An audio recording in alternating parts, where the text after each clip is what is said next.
Hello everyone, welcome again to our YouTube channel NK maths.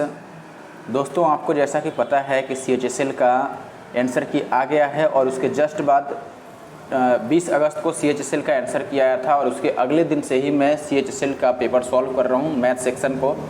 तो आज भी मैं एक अलग शिफ्ट लेकर के आ चुका हूँ। देखो, जैसे जैसे मुझे पेपर मिल रहे हैं वैसे वैसे मैं सॉल्व कर रहा था। इससे पहले मैंने 4 अगस्त का फर्स्ट शिफ्ट सॉल्व किया था और आज वाले वीडियो में मैं 12 अप्रैल है, 12 अप्रैल का पहला शिफ्ट सॉल्व करने वाला हूं। 12 अप्रैल का फर्स्ट शिफ्ट आप यहां पर देख सकते हैं और डिटेल में ये बात लिखा गया है, ठीक है। और हर एक वीडियो में मैं DI के क्वेश्चन को भी साथ में कवर कर रहा हूं। ऐसा नहीं है कि DI के क्वेश्चन को मैं अलग से करूंगा। जैसे काफ़ी बार इससे पहले मैंने खुद सॉल्व किया था तो DI के लिए अलग से बोल देता हूँ, लेकिन फिर बाद में टाइम नहीं मिल पाता है। इसीलिए इस बार मैंने साथ ही साथ DI के क्वेश्चन को भी कवर कर दिया है। आप पूरी वीडियो देखिएगा, काफ़ी अच्छे तरीके से मैंने हर एक क्वेश्चन को सॉल्व किया है और आशा करता हूं कि ये वीडियो, ये सारे क्वेश्चन आपके काम आएंगे ज़रूर अगर आप CGL की, CHSL की या फिर MTS इन सब की तैयारी करते हैं। SSC के किसी भी पेपर की तैयारी करते हो, चाहे वो CPO CHSL हो, इवन आप NTPC CBT 2 के लिए तैयारी कर रहे हैं, फिर भी आपके लिए ये वीडियो उतना ही इंपॉर्टेंट है जितना कि CHSL और CGL वालों के लिए है।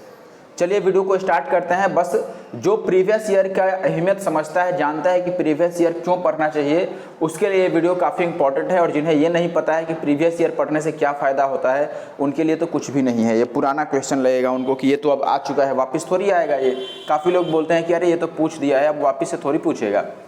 चलो वीडियो को स्टार्ट करते हैं। और देखो, जैसे यहाँ पे लिखा है हार्ड है क्या, तो डेफिनेटली इस शिफ्ट में कुछ क्वेश्चन आपको कैलकुलेटिव मिलेंगे। जो लोग इस शिफ्ट के होंगे उन्हें पता होगा कुछ क्वेश्चन कैलकुलेटिव हैं। हार्ड तो नहीं है, हार्ड एक भी क्वेश्चन नहीं है, लेकिन कैलकुलेटिव कुछ क्वेश्चन इसमें आपको लग सकता है। चलिए वीडियो को स्टार्ट करते हैं। वीडियो अच्छा लगे जरूर से वीडियो को लाइक और शेयर कर दीजिएगा और एक कमेंट जरूर करना। जितने लोग देखते हैं कमेंट कम से कम एक किया करो, कुछ मत करो, लाइक भी मत करो, लेकिन कमेंट जरूर करो। कमेंट आवश्यक है वीडियो में, ठीक है। चलिए आगे बढ़ते हैं। और इसकी PDF चाहिए आपको या फिर रेलवे NTPC प्रीवियस ईयर की PDF चाहिए, जो भी PDF चाहिए आप हमारे टेलीग्राम ग्रुप से जुड़ जाइए, आपको उसकी PDF मिल जाएगी, ठीक है। और अगर आपके पास कोई क्वेश्चन डाउट के फॉर्म में है तो नीचे मैंने एक टेलीग्राम का अलग से लिंक दे रखा है, जहां पर आप अपने PDF भेज सकते हैं या कोई डाउट भेज सकते हैं। और ऑफिशियल मैं जहां पे PDF भेजता हूं उसका लिंक अलग है, ऑफिशियल उस पर टेलीग्राम लिखा है, उसको भी आप ज्वाइन कर लीजिए। चलिए पहले क्वेश्चन से शुरू करते हैं दोस्तों। पहला सवाल हमारे पास ये है, ध्यान से समझिएगा। और कुछ लोगों को हिंदी और इंग्लिश में प्रॉब्लम है कि लोग बोल रहे हैं कि हिंदी की राइटिंग समझ में नहीं आ रही है, तो दोस्त आप जरा वीडियो को ध्यान से देखिए और पूरा देखिए। मैं हर एक क्वेश्चन को इंग्लिश में भी बोलता हूं, अपने लेवल पे पूरी कोशिश करता हूं कि इंग्लिश में भी क्वेश्चन को ट्रांसलेट कर दूं, ठीक है। कम से कम इतना तो है कि आप इंग्लिश अगर समझते हैं तो जरूर समझ जाएंगे कि क्वेश्चन में क्या कहा जा रहा है, मैं जैसे बोलता हूँ। देखो, पहला क्वेश्चन है कि जब किसी वृत्त की जीवा यानी कि कॉर्ड AB है और एक डायमीटर CD है, एक सर्कल का कॉर्ड है AB, डायमीटर है CD। देखो लिखा तो हिंदी में है, लेकिन मैं कोशिश करता हूँ इंग्लिश में ही पढूं, क्योंकि जो हिंदी मीडियम वाले लोग हैं वो तो हिंदी में पढ़ ही लेंगे, जो इंग्लिश वाले लोग हैं उसके लिए मैं इंग्लिश में पढ़ने की कोशिश करता हूं। तो एक सर्कल में एक कॉर्ड है आपका AB और एक डायमीटर है CD, दोनों को आगे प्रोड्यूस किया जाता है, बढ़ाया जाता है, तो वो सर्कल के आउटसाइड में पॉइंट P पर एक दूसरे को इंटरसेक्ट करते हैं, ठीक है। अब ये कह रहा है कि PB की वैल्यू है, AB की वैल्यू है और सर्कल के सेंटर से P का डिस्टेंस 18 सेंटीमीटर है, तो सर्कल की रेडियस बतानी है, वो भी सेंटीमीटर में कितनी होगी। अप्रॉक्सीमेट वैल्यू बताना है आपका, नियर टू विच, इनमें से किसके नियर होगा, ठीक है। तो चलिए पहले मैं डायग्राम से बात कर लेता हूँ, आप जरा बात समझिएगा पहले। वैसे क्वेश्चन सुनते ही डायग्राम मन में बन जाना चाहिए, ये पता चल जाना चाहिए कि क्या कहना चाह रहा है और डायग्राम कैसा होगा इसका। इस टाइप का मैंने बना लिया दोस्तों डायग्राम। अब इसमें कह रहा है कि एक तो है इसका डायमीटर, तो मैंने यहाँ से एक डायमीटर ले लिया पूरा बाहर यहाँ पर, और एक कॉर्ड है जो जाकर कहाँ पर मिलता है, बाहर मिलता है P पॉइंट पर, ठीक है।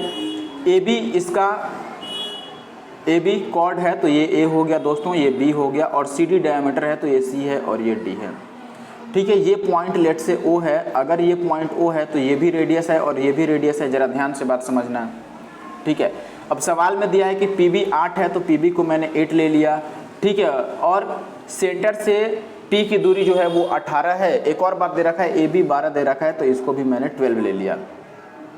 अब ये कह रहा है दोस्त कि सेंटर से जो डिस्टेंस है, यहाँ पर ध्यान दीजिएगा, सेंटर से, एक मिनट, यहाँ से जो डिस्टेंस है P की वो 18 है, बात समझिएगा।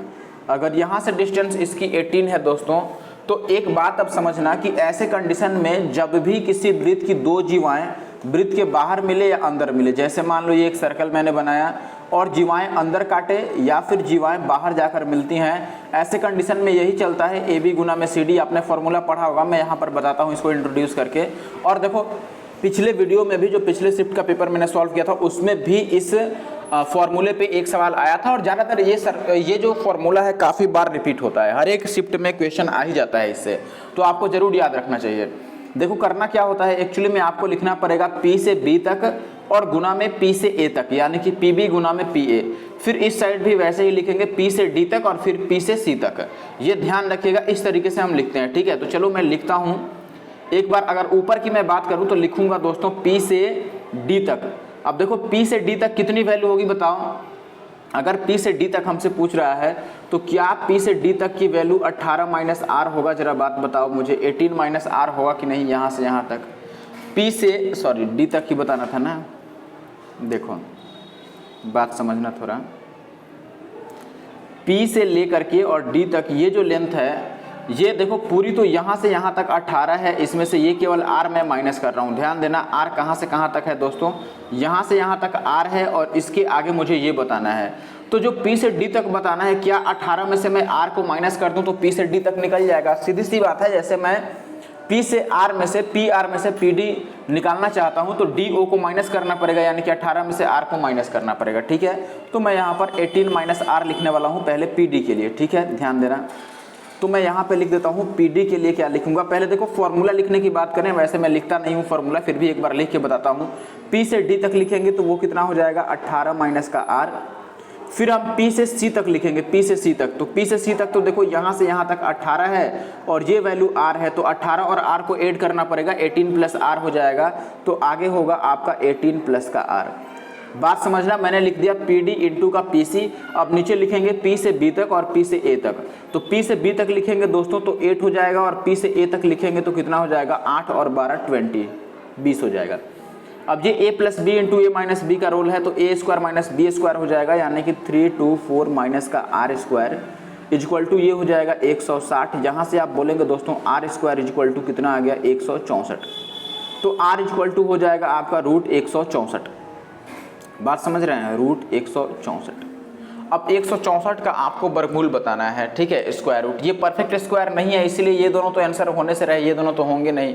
एक बार आप 12.4 का स्क्वायर करके देख लो कि क्या ये 164 के पास आ पाएगा। तो मैं अगर 12.4 का स्क्वायर करूं, देखो अगर आप स्क्वायर निकालने लगो तब तो आपको मुश्किल पड़ेगा, मतलब इसका अगर आप स्क्वायर रूट निकाल रहे हो तो आपको ज़्यादा काम करना पड़ सकता है। इसीलिए मैं चाहता हूं ना कि मैं ऑप्शन के थ्रू चला जाऊं। तो आप देख रहे हैं कि पहला और ये लास्ट वाला और थर्ड वाला ऑप्शन तो हट गया। सेकेंड ऑप्शन की अगर मैं बात करूं यहाँ पर दोस्तों, तो सेकेंड ऑप्शन में 12.4 है। अब 12.4 को एक काम करता हूं, देखो पहले इसके बाद तो जैसे यहाँ पे आंसर दिखा रहा है, तो इसके बाद मैं आंसर को मिटा करके तब अगले क्वेश्चन पर आऊँगा, ठीक है। उससे पहले ये बात आप समझ लीजिए कि यहाँ पर क्या है मेरे दोस्त, कि अगर दूसरे ऑप्शन की बात करें तो 12.4 यानी 124 का मैं स्क्वायर करके देख रहा हूँ कि क्या इसके करीब पहुँचेगा। देखो 124 का स्क्वायर करूँगा दोस्तों तो 24 का स्क्वायर होता है कितना, 576, तो लास्ट में 76 आ जाएगा और इसमें 24 और ऐड करेंगे तो 148 और 5 कितना हो जाएगा, 8 5 13 153। यानी कि इसका स्क्वायर जो है 124 का या फिर 12.4 का जो स्क्वायर है वो कितना बनेगा, देखो 153 और 0.76 बनेगा। लेकिन हमारे पास कितना आना चाहिए, स्क्वायर करके 164 आना चाहिए। बात समझ रहे हैं कि नहीं। वापस से आप बात देखिए, मैंने बोला कि सेकंड ऑप्शन का जैसे मैंने स्क्वायर किया तो वो कितना आ गया 153.76, जबकि आना कितना चाहिए हमारे पास, आना चाहिए 164। बात समझ रहे हैं, 164 आना चाहिए। इसका मतलब ये भी ऑप्शन गलत है, तो पहला ऑप्शन हमारा सही हो गया, बस बात खत्म। आप चाहें तो 128 का स्क्वायर निकाल के भी चेक कर सकते हैं, लेकिन क्या जरूरत है निकालने की, आप ही बताओ। नहीं निकालेंगे, ऑप्शन ए सही हो गया। मैंने कैसे निकाला आप समझ में आया क्या, जरूर से मुझे कमेंट करके बताना। देखो ऐसे सवाल में अगर आप इसका स्क्वायर रूट निकालने की कोशिश करोगे तो आपको डेफिनेटली ज़्यादा टाइम लगेगा, तो आप ऑप्शन को एलिमिनेट करो और सही ऑप्शन को ढूंढो। चलिए आगे बढ़ते हैं, अगले सवाल पर आते हैं। अगला सवाल देखिए दोस्त, इस बार मैंने आंसर सबका इरेज कर दिया है। देखो अगले सवाल में आपको क्या दिया गया है, यहाँ पर बोला गया है दोस्त, एक मिनट, यहाँ पे आपको बोला गया कि त्रिभुज ABC में in the triangle ABC AD is a median if point E, F and G are the mid points of AD, AE and DE। यानी कि ई एफ और जी जो हैं वो मिड पॉइंट है, मध्य बिंदु हैं ए डी डी ए ई और डी ई के। तो हमें बताना है कि ट्रायंगल बी एफ जी का एरिया क्या होगा, क्षेत्रफल कितना होगा। ठीक है, तो ध्यान से बात समझिए। यहाँ पर अगर आपने मीडियन का कॉन्सेप्ट पढ़ा होगा तो आप जरूर इस सवाल को कर पाए होंगे, फिर भी मैं आपको करके दिखाता हूँ। सबसे पहले तो हम एक ट्रायंगल बना लेते हैं। ठीक है,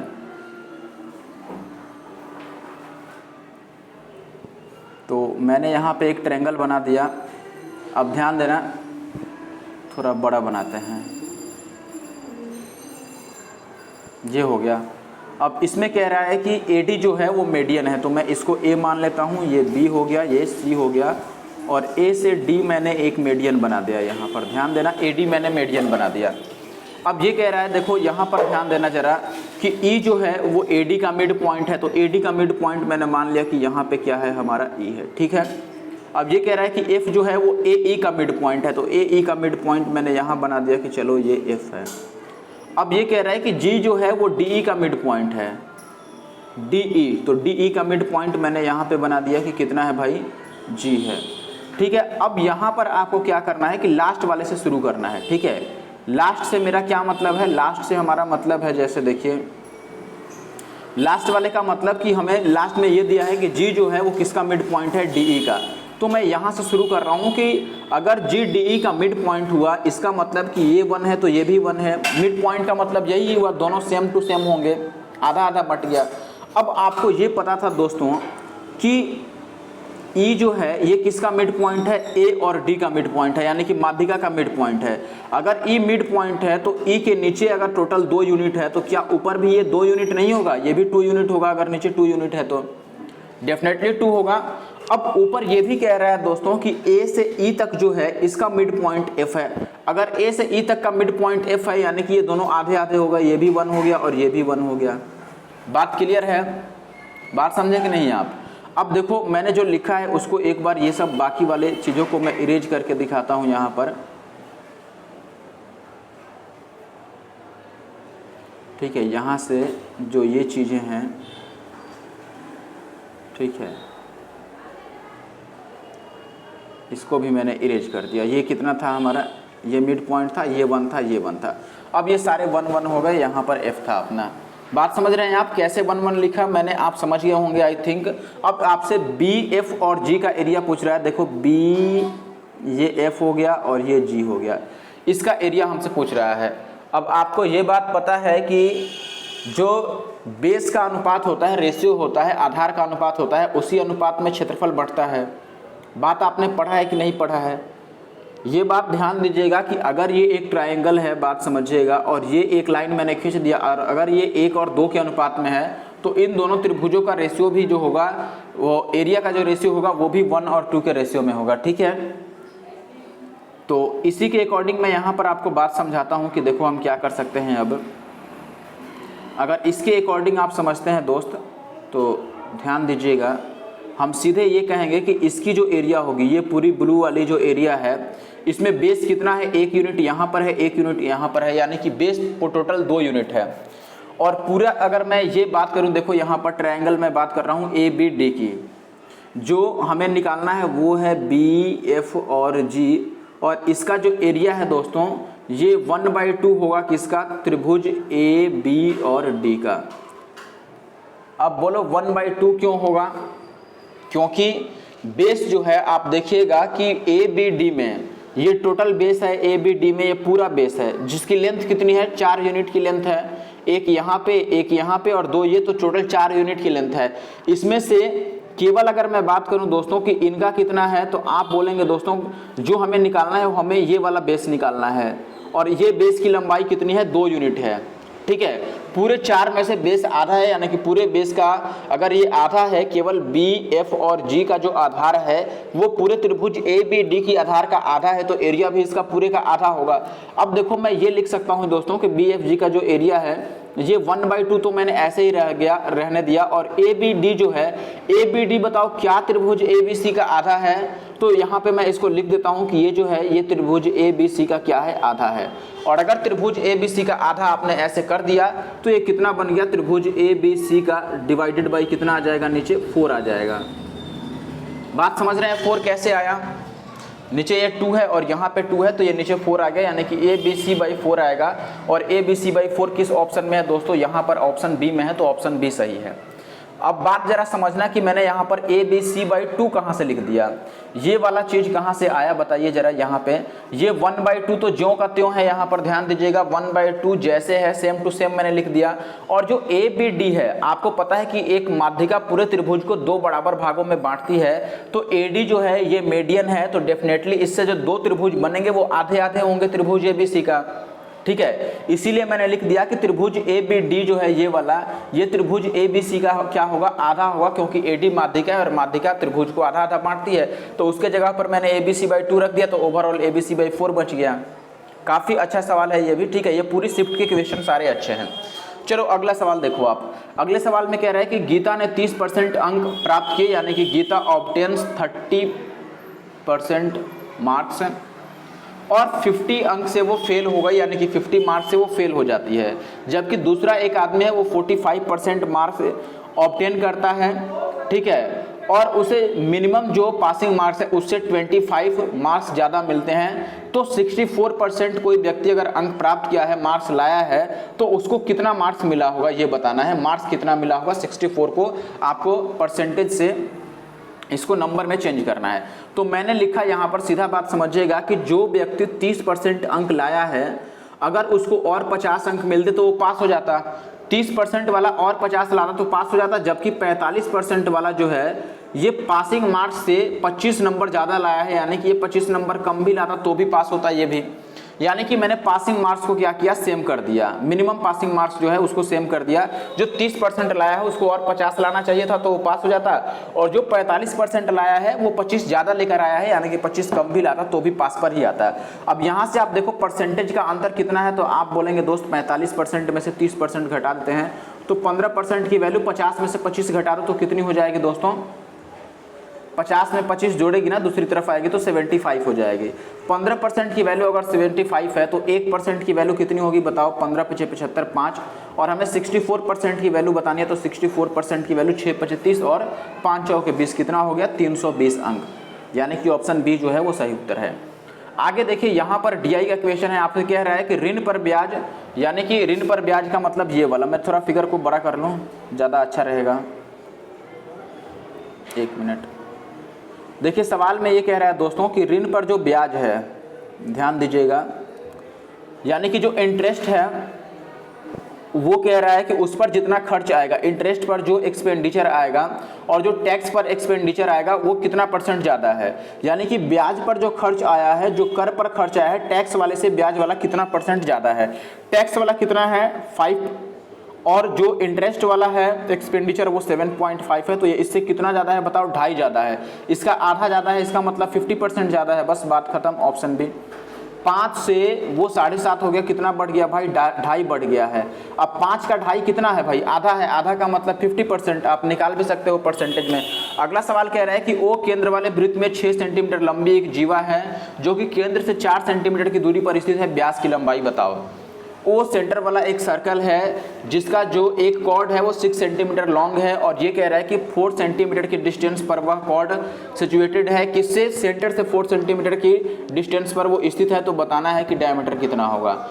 इजी है भाई, आप बात समझ रहे हैं कि अगर मैं यहाँ पे एक सर्कल ड्रॉ कर लूँ, लेट से ये एक सर्कल है और इसमें ये कह रहा है कि भाई ये सेंटर है, इससे 4 सेंटीमीटर की दूरी पर ये कॉर्ड है, और कॉर्ड की पूरी लेंथ कितनी है 6 है, तो हाफ कितना हो जाएगा 3 और ये 4 है। बात समझ रहे हैं, पूरी लेंथ अगर 6 है तो केंद्र से इस पर जो हम लंब खींचते हैं, जो केंद्र से इसकी लंबिक दूरी होती है वो यहाँ पर 90 डिग्री का लंब पड़ता है, और लंब पड़ने से ये जो होगा रेडियस, ये कर्ण बन जाएगा, और ये आधार हो गया, और ये लंब हो गया, तो 3 4 5 का ट्रिपलेट बनता है, ये 5 हो गया। अब अगर रेडियस 5 है तो उसका डायमीटर कितना होगा, डबल, यानी कि 10 हो गया। त्रिज्या अगर 5 है तो व्यास कितना होगा, डबल। एक समूह में 30 लोगों का जो एवरेज है वो दूसरे समूह के 20, समूह ए के, यानी कि एक ग्रुप है ए, उसके 30 जो पर्सन्स हैं उनका जो एवरेज वेट है, वैसे ही दूसरा ग्रुप है बी, उसके 25 पर्सन्स के एवरेज वेट से 3 kg अधिक है। यानी कि पहले वाले ग्रुप के लोगों का जो एवरेज है वो दूसरे वाले लोगों के एवरेज से कितना ज़्यादा है, 3 ज़्यादा है। अब ये कह रहा है कि बी के जो लोग हैं, बी के 25 व्यक्ति जो हैं उनका जो एवरेज है वो समूह सी के यानी कि ग्रुप सी के 20 लोगों के एवरेज वेट से 2.5 kg ज़्यादा है। तो अब ये कह रहा है कि यदि ग्रुप ए के 30% का जो टोटल वेट है वो है 1725 kg, तो पूछ रहा है कि समूह ए और समूह सी यानी कि ग्रुप ए और ग्रुप सी के जो पर्सन्स हैं उनका टोटल एवरेज वेट कितना होगा। पढ़ के कैलकुलेटिव लग रहा है लेकिन है नहीं इतना कैलकुलेटिव। क्यों नहीं है मैं अभी बताता हूँ, और कैसे इसको इजीली सॉल्व करते हैं ये भी दिखाता हूँ। देखो सबसे पहले मैं ये बात कर रहा हूँ यहाँ पर, देखो कि भाई ए में 30 लोग हैं, उनका एवरेज बी वालों से कितना ज़्यादा है 3, और बी वालों का एवरेज सी वालों से कितना ज़्यादा है 2.5। अब ए का हमें टोटल पता है तो ए का एवरेज भी हम निकाल सकते हैं। बताओ ए का अगर एवरेज आपसे पूछे तो ए का एवरेज कितना होगा बताओ। तो आप बोलेंगे भाई एवरेज का मतलब योग बटा संख्या होता है, सम अपॉन नंबर। तो सम कितना है, टोटल कुल वजन कितना है यहाँ पर 1725। इसको डिवाइड कर दो, ए में कितने लोग हैं 30 लोग, 3 से अगर डिवाइड करते हैं तो ये 3 × 5 = 15, 3 × 7 = 21 और 3 × 5 = 15, 57.5 kg आ गया। ठीक है, तो ए के एवरेज कितना आ गया यहाँ पर 57.5 आ गया। अब कह रहा है भाई कि बी वाले लोगों का जो एवरेज है वो ए वाले से कितना है, नहीं ए का जो एवरेज है, ए का एवरेज है वो बी के लोगों से 3 kg अधिक है। ए का एवरेज, अब यहाँ पर ध्यान दीजिएगा, ए जो है दोस्तों ये बी से कितना ज़्यादा है 3 ज़्यादा है। और यहाँ पर ये कह रहा है भाई कि बी वाला जो है, देखो ग्रुप बी समूह बी के जो लोग हैं उनका औसत जो है वो सी के लोगों के औसत वजन से 2.5 ज़्यादा है, यानी कि बी जो है वो सी से 2.5 ज़्यादा है। यहाँ पर ये क्लियरली मेंशन है, आप देख सकते हैं कि बी के व्यक्तियों का जो एवरेज है वो सी के व्यक्तियों के एवरेज से 2.5 ज़्यादा है। तो यहाँ पे मैंने बी को हटा के और बी की जगह पर क्या लिख लूँगा, ये ए को तो ए ही रहने दो और बी की जगह पर मैं सी और प्लस 2.5 कर लेता हूँ, क्योंकि बी सी से 2.5 ज़्यादा है और यहाँ पर ये 3 हो गया। ए की वैल्यू तो हमें पता है, तो मैं ए को हटा के ए की जगह पर ए की वैल्यू पुट कर देता हूँ। ए का मान कितना है भाई, आप बोलेंगे कि ये मान है 57.5। अब यहाँ से सी का मान निकालो, देखो ये 2.5 को मैं इधर लेकर के आऊँगा और 3 को भी इधर लेकर के आऊँगा। ठीक है, तो ये 3 और 2 5, इसमें से 5 घट जाएगा, 57 में से 5 जाएगा तो ये 52 आ जाएगा। सी की वैल्यू कितनी आ गई, सी की एवरेज है ये, ध्यान देना, सी का एवरेज 52 आ गया। अब हमें ए और सी का टोटल एवरेज बताना है एक साथ, तो मैं लिख लेता हूँ भाई कि ए का टोटल कितना था, देखो ए प्लस सी का एवरेज हम निकाल रहे हैं, तो मैं डायरेक्ट लिख देता हूँ भाई कि ए का टोटल था 1725, सी का टोटल कितना हो जाएगा, सी का एवरेज है 52 और सी में लोग कितने हैं 20 लोग, तो टोटल कितना होगा, हर एक लोग अगर 52 किलो का है तो 20 लोग कितना हो जाएंगे भाई, 52 दूना कितना होता है, 5 दूना 10 और 2 दूना 4, 10 40 आएगा ना। ये बात समझिएगा यहाँ पर कि मैं क्या लिखना चाहता हूँ। बी का अगर मैं टोटल निकाल रहा हूँ यहाँ पर, तो ये बात समझिए दोस्तों कि सॉरी सी का टोटल निकाल रहा हूँ, तो सी में 20 लोग हैं, हर एक 52 है, तो 52 का डबल 104 और एक 0 चिपकेगा, तो ये आ गया 10 40 और डिवाइडेड बाई टोटल कितने लोग हैं भाई, तो आप बोलेंगे सी में 20 लोग और ए में 30 लोग, यानी कि ये 50 लोग हो गए। 5 से आप चाहें तो दोनों को काट ही ले एक ही बार, या जोड़ दो, कोई बात नहीं है, जोड़ को डबल कर लेंगे तो पॉइंट में आ जाएगा, जितना पूछ रहा है उतना। ठीक है, अगर जोड़ते हैं हम तो ये 5 का 5 आ जाएगा, बात समझ रहे हैं, और 2 और 4 6 आ जाएगा, और ये आ जाएगा 27। 27/50 है तो डबल कर लेंगे तो नीचे 100 बन जाएगा, इसको डबल कर लेते हैं तो ये कितना आ जाएगा, 54 और 1 55.3 आ जाएगा। ऑप्शन ये सही है, इसका डबल करो आप तो कितना हो जाएगा भाई, 55 30 होगा और पॉइंट लग जाएगा 55.3। आगे बढ़ जाते हैं। अगला सवाल है कि त्रिभुज ए बी सी में एंगल ए 135 डिग्री है, सी ए जो है वो 5√2 सेंटीमीटर है, A B is 7 centimetre, E and F are mid points of A C and A B respectively. ये दिया है कि ई और एफ जो हैं वो ए सी और ए बी के मिड पॉइंट्स हैं, तो ई एफ की लेंथ बतानी है। देखो ये भी सवाल अच्छा है अपने आप में, जरा ध्यान दीजिएगा सवाल में क्या कह रहा है। सवाल में ये कह रहा है दोस्त कि एक त्रिभुज है, ध्यान दीजिएगा यहाँ पर, ये त्रिभुज हो गया। अब इसमें ये कह रहा है कि इसमें एंगल ए जो है वो ये 135 डिग्री है, तो मैं ये मान लेता हूँ कि चलो ये ए है, ये बी है, ये सी है दोस्तों, एक मिनट, यहाँ पे सी है। अब ये कह रहा है कि ई जो है ये ए सी का मिड पॉइंट है, ए सी का मिड पॉइंट, इसका मिड पॉइंट ई है, और ए बी का मिड पॉइंट कौन है, एफ, तो ए बी का मिड पॉइंट मैंने मान लिया ये एफ है। ठीक है, अब ये कह रहा है हमसे कि ई एफ की लेंथ बता दो, तो ई और एफ को मैंने मिला दिया। अब आपने अगर मिड पॉइंट थ्योरम पढ़ा है, ठीक है, मिड पॉइंट थ्योरम आपने पढ़ा है, तो आपको ये बात ज्ञात होगी कि ई एफ की जो वैल्यू होगी वो सामने वाले साइड की आधी होगी, क्योंकि मिड पॉइंट थ्योरम से यही होता है। तो ई एफ जो होगा वो बी सी का आधा होने वाला है, ये बात ध्यान रखिएगा। ई एफ जो होगा वो किसके बराबर होगा दोस्तों, ये BC/2 होगा। तो कुल मिलाकर हमें BC निकालना है। अगर BC निकालना है तो हम EF भी निकाल लेंगे, उसका आधा आ जाएगा। तो चलो हम BC निकालने की अब कोशिश करते हैं, भरपूर कोशिश करेंगे कि BC निकल जाए। चलिए बात समझिए, अब यहाँ पर जो जो दिया है उसके अकॉर्डिंग हम बात करेंगे, ठीक है। यहाँ पर अब हमें क्या क्या गिवन है ज़रा सवाल में देखना। एंगल A जो है ये 135 डिग्री है, इसको हमने मान लिया कि ये 1, 3 और 5 डिग्री है, ठीक है। अब ये तो मिड पॉइंट है तो इनको बात हटा ही दो। आपको AB की लेंथ दे रखी है और AC की लेंथ भी दे रखी है। AB की लेंथ ये टोटल कितनी है 7 और AC की लेंथ भी दे रखी है। आपको AC की लेंथ कितनी है 5√2 दे रखी है। This is 5√2। AC कह लो या CA कह लो, बात बराबर है। ये AC कितनी है दोस्तों 5, सॉरी सही से लिख लेने दो एक बार, दिस इज 5√2। और BC हमें नहीं पता है, BC निकल जाए तो EF जो है ये इसका हाफ है, BC को मैं x मान लेता हूँ। अब देखो किसी त्रिभुज में एक कोण दिया है, 2 साइड पता है, तीसरा साइड नहीं पता है, तो हम कौन सा रूल लगाते हैं दोस्तों, कोसाइन रूल। आपने पढ़ा होगा। तो यहाँ पे मैं कोसाइन रूल लगाने वाला हूँ। तो मैं लिखूंगा डायरेक्ट दोस्तों कि cos 135 बराबर कोसाइन रूल क्या कहता है, जो एंगल ले रहे हैं उसके सामने वाले साइड के स्क्वायर को घटाते हैं और अगल बगल वाले साइड के स्क्वायर को जोड़ते हैं, एडजेसेंट साइड जिसको आप बोलते हैं। तो हम 7 का स्क्वायर और प्लस 5√2 का स्क्वायर जोड़ेंगे और माइनस का x का स्क्वायर घटाएंगे। तो हम यहाँ पर लिख रहे हैं 7 का स्क्वायर कितना हो गया दोस्तों 49 और 5√2 का स्क्वायर कितना हो जाएगा 50, 5 × 5 = 25 दूना 50 और 49 कितना हो गया दोस्तों 99 और माइनस का इस x का स्क्वायर करेंगे x स्क्वायर और डिवाइडेड बाई 2AB होता है। तो 2 × x को छोड़कर देखो जो नहीं निकालना है, जो दिया हुआ है उसको उनके प्रोडक्ट को 2 से गुना करते हैं 2AB। तो 2 × 7 = 14, 25 70√2 हो गया। ये मैंने इसको और इसको गुना करके डबल किया है, तो 7 × 5 = 35 दूना 70√2। अब यहाँ पर मान रख लो एक बार, cos 135 का मान कितना होगा। देखो cos 135 को हम क्या लिख सकते हैं दोस्तों, cos 90 और प्लस थीटा लिख सकते हैं 45, 90 प्लस थीटा। तो cos 90 प्लस थीटा कितना होता है माइनस का साइन थीटा, तो ये माइनस साइन 45 बन जाएगा, दैट इज माइनस का 1/√2।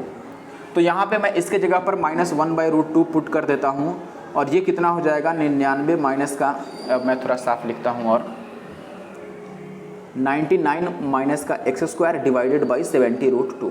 अब ये √2 से √2 कैंसिल आउट हो जाएगा और यहाँ से अगर आप x स्क्वायर की वैल्यू निकालेंगे तो 70 और 99 कितना हो जाएगा 9 × 7 = 16 यानी कि 169। तो x की वैल्यू कितनी आ गई 13।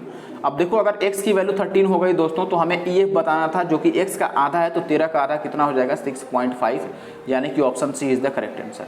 ये भी अच्छा सवाल था। आगे बढ़ते हैं, अगला सवाल देखो यहाँ पर भाई क्वेश्चन नंबर 8 में आपको बोला है कि अनामिका जो है वो 15,000 रुपये उधार लेती है, ठीक है। वार्षिक रूप से चक्रवृद्धि ब्याज होने वाली चक्रवृद्धि ब्याज दर से 3 साल में जो CI मिलता है वो उसको 4965 रुपये ब्याज के रूप में उसे देना पड़ता है, ठीक है, 15,000 का। अब ये कह रहा है कि कोई व्यक्ति अगर उसी रेट से यानी कि सेम रेट से 10,000 रुपये 3 साल के लिए सिंपल इंटरेस्ट पे उधार लेता है तो उसको कितना इंटरेस्ट चुकाना होगा। अब आसान भाषा में एक बार बात समझिए कि क्या बोला गया है इसमें, चाहे हिंदी वाला व्यक्ति हो चाहे इंग्लिश वाला, आप ध्यान से बात समझिए एक बार। इसमें ये कह रहा है कि कोई लड़की है अनामिका, ये 15,000 रुपये उधार लेती है, एक बार CI के रेट से लेती है 3 साल के लिए, तो इसका इंटरेस्ट कितना बनता है 4,965 रुपीज़। अब ये कह रहा है कि कोई और पर्सन है, उसने अगर 10,000 रुपीज़ उसी रेट पर 3 ईयर्स के लिए उसी रेट पर उतने ही टाइम के लिए अगर SI पर उधार ले लिया तो उसका इंटरेस्ट कितना देना होगा। बात समझ रहे हैं। तो हम परसेंटेज में बात कर ले, बताओ।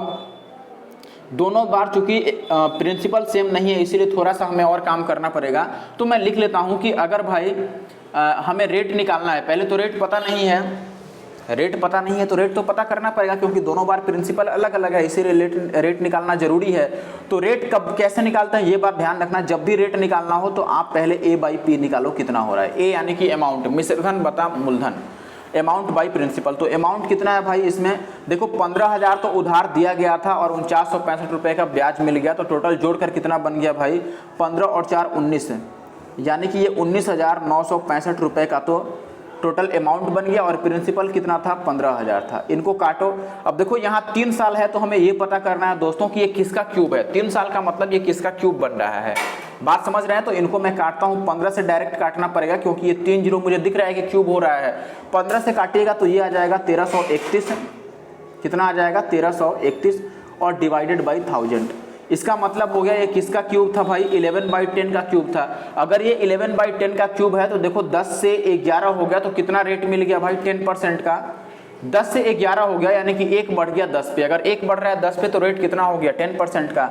अब देखो 10% रेट हमने निकाल लिया और 3 साल का हमें बताना है कि एसआई कितना होगा, तो डायरेक्ट आप एसआई निकाल दो भाई। मूलधन कितना है तो आप बोलेंगे 10,000 है और इसका हमें 10% 3 ईयर्स के लिए निकालना है, तो हर एक साल 10% मिलेगा, तो 3 ईयर्स में 30% मिल जाएगा। इसका 30% कितना होगा आप बताओ। तो 1000 को 3 से गुना करोगे 3000, यानी कि ऑप्शन डी सही है, 3000 इज द करेक्ट आंसर। आगे देखिए, किसी वस्तु के लिस्ट प्राइस में यानी कि सूची मूल्य में 30% और 60% का 2 सक्सेसिव डिस्काउंट देने के बाद उसे 1176 रुपये में सेल किया गया है। तो आपसे कह रहा है कि लिस्ट प्राइस और सेलिंग प्राइस के बीच का डिफरेंस बता दो। तो लिस्ट प्राइस तो हमें मालूम नहीं है, लेकिन सेलिंग प्राइस यहाँ पर मालूम है कि कितना में बेचा गया है। बस लिस्ट प्राइस निकाल लो, अंकित मूल्य निकाल लो, तो हम इजीली घटा सकते हैं अंकित मूल्य को और विक्रय मूल्य को। विक्रय मूल्य तो हमें दिया ही है, तो मैं लिस्ट प्राइस अगर निकालूं एमपी में लिख देता हूँ मार्क प्राइस। तो ये कैसे निकालेंगे, मैंने कल की वीडियो में एक उल्टा सीधा का कॉन्सेप्ट बताया था कि अगर एमपी निकालना हो और एसपी मालूम हो तो हम उल्टा लिखते हैं। तो यहाँ पर भी एसपी मालूम है और एमपी निकालना है, तो मैं उल्टा लिख दूंगा। 1176 अगर नहीं देखा है तो आपने जरूर देख लीजिए उसे जाकर के, ताकि ये बात आपको समझ में आ सके। ठीक है, 1176 मैंने लिख लिया। एक बार 30% का डिस्काउंट है तो 100/100 में से 30 घटा दो 70, और एक बार 16% का डिस्काउंट है तो 100 कितना हो जाएगा 84। ठीक है, अब इसको काट लो तो देखो ये 0 से 0 कट जाएगा। अब ये अगर 12 से काटते हैं, 12 से 84 और 12 से इसको काटोगे 12×9 108 और 12×8 96। अब ये देखो 7 7 49 से 2 बार में कट जाएगा, 49 2 हो जाएगा 98। तो ऊपर कितना आ गया हमारा 2000। ऊपर अगर 2000 आ गया दोस्तों, यहाँ पर 3 0 बचा हुआ था, तो हमें एमपी और माइनस का क्या बताना था एसपी। एमपी है दोस्तों 2000, इसमें से हमें माइनस क्या करना है एसपी, यानी कि 1176। यूनिट डिजिट कितना आएगा 4 आएगा, 10 में से 4 जाएगा 6 जाएगा 4। Option C is the correct answer. ठीक है, यूनिट डिजिट कितना आना चाहिए 4। अगला सवाल 10 नंबर क्वेश्चन में कह रहा है कि m का सबसे बड़ा और सबसे छोटा पॉसिबल वैल्यू क्या होगा। What is the possible value of m। वो भी कह रहा है कि least possible value and greatest possible value, सबसे छोटा और सबसे बड़ा, हाईएस्ट एंड लोएस्ट आप समझ लो, जो भी आप समझ सकते हैं। m का जो सबसे छोटा मान है और सबसे बड़ा मान, उनका गुणनफल बताना है, प्रोडक्ट बताना है। किसके लिए, ये जो नंबर है ये डिवाइडेड है अगर 9 से, तो ये नंबर अगर 9 से डिवाइडेड है, मैं थोड़ा बड़ा करके आपको दिखा देता हूँ कि क्या है सवाल। देखिए ऐसा सवाल है, ये दिया गया जो नंबर है भाई,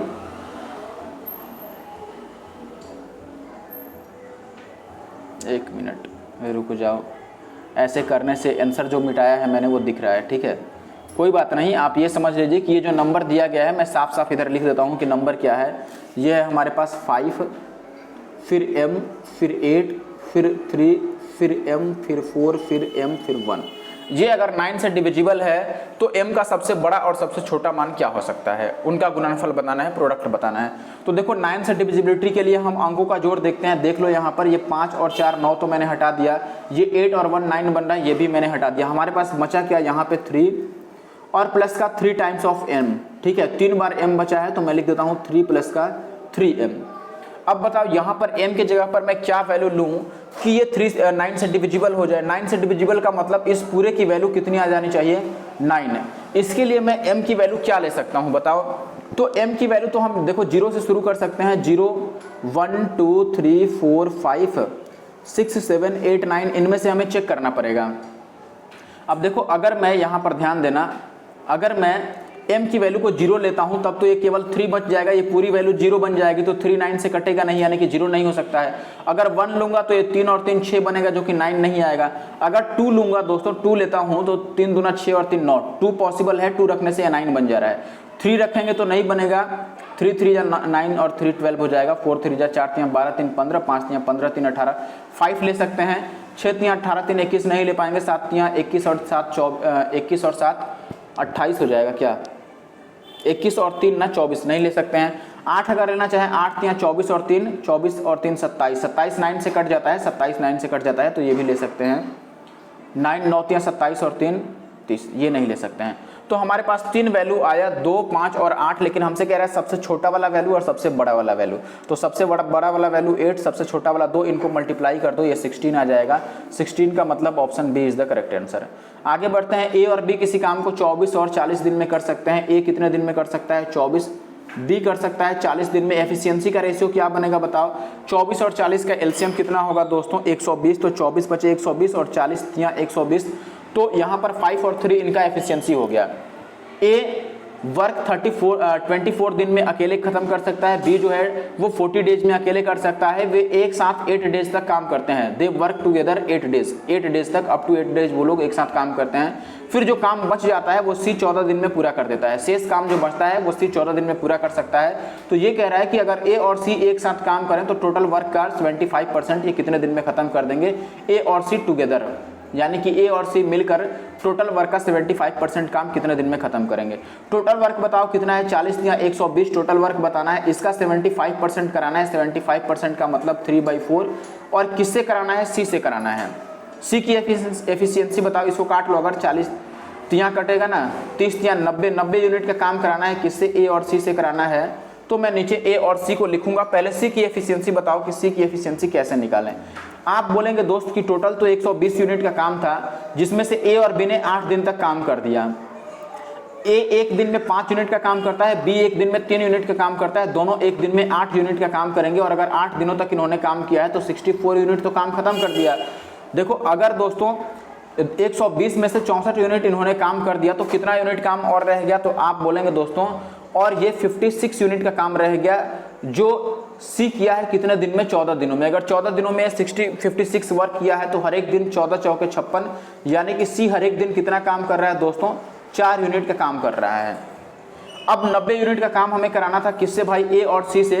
तो ए एक दिन में 5 यूनिट का काम कर रहा है, सी एक दिन में 4 यूनिट का काम कर रहा है। तो 5 और 4 अगर दोनों मिलेंगे तो 5 और 4 9 यूनिट एक दिन में करेंगे। तो 9 से 9 कट जाएगा, तो 10 डेज लगेगा अगर ये दोनों मिलकर काम करें तो। 10 डेज काम कितना करना है? 75%। आगे बढ़ जाते हैं। अगला ये अलजेब्रा का सवाल देख लो, काफी अच्छा सवाल है अपने आप में। यहाँ पर क्या बोला गया है भाई मेरे, ये देखो ये सवाल भी अब रिपीट हो रहा है। कौन कह रहा है कि भाई प्रीवियस ईयर पढ़ने से फायदा नहीं है?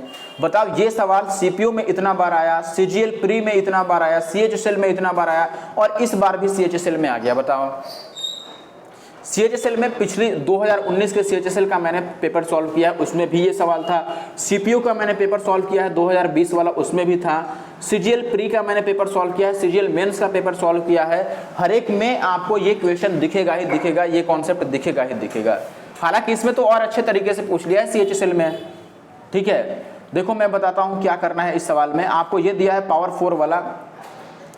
4 वाला दिया है। ये बात आपको याद रखना है। देखो दोस्तों, x to the power 4 plus y to the power 4 plus x square y square, इसको अगर इंटू हम करते हैं किससे दोस्त? नहीं, ये जो है ये एक्चुअली में किसके बराबर होता है? तो आप बोलेंगे दोस्तों x square plus y square plus xy और इंटू का x square plus y square minus xy के बराबर होता है। ये बहुत ज़रूरी है, बात याद रखना, इस पर बहुत सवाल आता है। अगर ये बात आपको याद रहता है तो देखो ये चीज़ दिया रहता है, इन दोनों में से कोई एक ही देता है और दूसरा निकालना रहता है। जैसे यहाँ पर देखो पावर 4 वाला दिया है और स्क्वायर वाला एक दिया है, तो दूसरा स्क्वायर वाला हमें निकालना पड़ेगा। तो दूसरा स्क्वायर निकालने के लिए हम क्या करते हैं? पावर 4 वाले में से जो दिया है उसको डिवाइड कर देते हैं, तो दूसरा स्क्वायर वाला निकल जाएगा। एक्चुअली में ये ए स्क्वायर माइनस बी स्क्वायर के फॉर्मेट में है, ए प्लस बी इंटू ए माइनस बी। देखो यहाँ पे प्लस है, यहाँ पे माइनस है। ठीक है, तो इस क्वेश्चन में मैं इसको इंप्लीमेंट करके दिखाता हूं आपको कि ये कैसे इंप्लीमेंट होगा इस क्वेश्चन में। देखो सबसे पहले हमें ये पता है दोस्तों कि माइनस वाला यहाँ पे दिया है, माइनस एक्स वाई वाला वैल्यू पता है, तो हमें प्लस एक्स वाई वाला वैल्यू लिखना पड़ेगा। तो मैं लिख रहा हूँ X square plus Y square, और अगर प्लस एक्स वाई की वैल्यू निकालें तो ये कितना आएगा मेरे दोस्त? ये आएगा, इसको हमें इससे डिवाइड करना पड़ेगा। ठीक है, तो मैं भाग कर देता हूँ। ये कितना है? 117 और डिवाइडेड बाई ये है 3 और इंटू का 4 प्लस √3। बताओ 3 से तो ये कटता नजर आ रहा है, 3 3 9 और 3 9 27, तो ये कितना हो गया दोस्तों? 39 और बाई 4√3 है। 4√3 को हम क्या कर रहे हैं? इसको परिमेयकरण कर दें, रेशनलाइज कर दें। रेशनलाइज करेंगे तो ये कितना बनेगा बताओ? नीचे तो ए स्क्वायर माइनस बी स्क्वायर, यानी कि 4 चौके 16 में से 3 3 9 जाएगा। सॉरी 3 3 9 नहीं, √3 का स्क्वायर तो 3 ही होगा ना, तो 16 में से 3 जाएगा तो कितना हो जाएगा? 13, और ऊपर हो जाएगा 4 माइनस का √3। यही होगा, रेशनलाइज करेंगे और ये 13 3 जा, यानी कि ये कितना आ गया? 3 इंटू 4 माइनस का √3 आ गया। बात समझ रहे हैं। अब यहाँ से एक बात हमेशा याद रखना, अगर ये पूछता है तो हम जोड़कर आधा करते हैं दोनों को किसको, इन दोनों को जो हमने निकाला है। और अगर कभी एक्स वाई पूछता है कि एक्स वाई बता दो तो एक्स वाई में घटाकर आधा करते हैं, नहीं तो इक्वेशन सॉल्व करना पड़ेगा। तो मैं जोड़कर आधा कर दूंगा तो ये निकल जाएगा। अगर हमसे X square plus Y square पूछ रहा है तो मैं दोनों को जोड़कर आधा करूंगा। जोड़ेंगे तो देखो ये -√3 इसमें भी है और इसमें भी है तो वो तो कट जाएगा, ये -√3 और ये +√3 जोड़ने पर कट जाएगा। ये केवल बचेगा, इसमें 4 तियां 12 और इसमें भी 4 तियां 12, तो 12 दूना 24/2, ये कितना आ जाएगा 12। यानी कि ऑप्शन बी जो है वो सही उत्तर है। अगर हमसे एक्स वाई पूछता तो दोनों को माइनस करके आधा करते, माइनस करते तो हमारे पास 2√3 आ जाता और इनका आधा कितना आता है √3, तो √3 होता एक्स वाई का मान। अब ये एक सवाल देखो, यहाँ पे ये एक ग्राफ दिया गया है आपको दोस्तों, ठीक है। ग्राफ में क्या दिया है बात समझिएगा जरा। इसमें ये कह रहा है कि कंपनी का कुल जो उत्पादन है यानी कि प्रोडक्शन है उसका परसेंटेज कितना है। अच्छा, यहाँ पर ये भी है सभी वर्षों में कुल बिक्री कुल उत्पादन का कितना प्रतिशत है, यानी कि ओवरऑल मिला के सबका अगर आप देखें, ओवरऑल जितने भी ईयर्स हैं सबको मिलाकर दोस्तों जो टोटल बिक्री है, सेलिंग है, वो टोटल प्रोडक्शन का कितना परसेंट है। Total selling is the what percent of total production, ये बताना है आपको, ठीक है। चलो मैं टोटल सेलिंग निकालता हूँ। बिक्री कौन सा है, ये रेड वाला बिक्री है और जो ब्लैक वाला है ये क्या है, उत्पाद है। तो पहले आपको बिक्री को जोड़ना पड़ेगा नो डाउट, और उत्पाद को भी जोड़ना पड़ेगा यहाँ पर, और कोई उपाय नहीं है।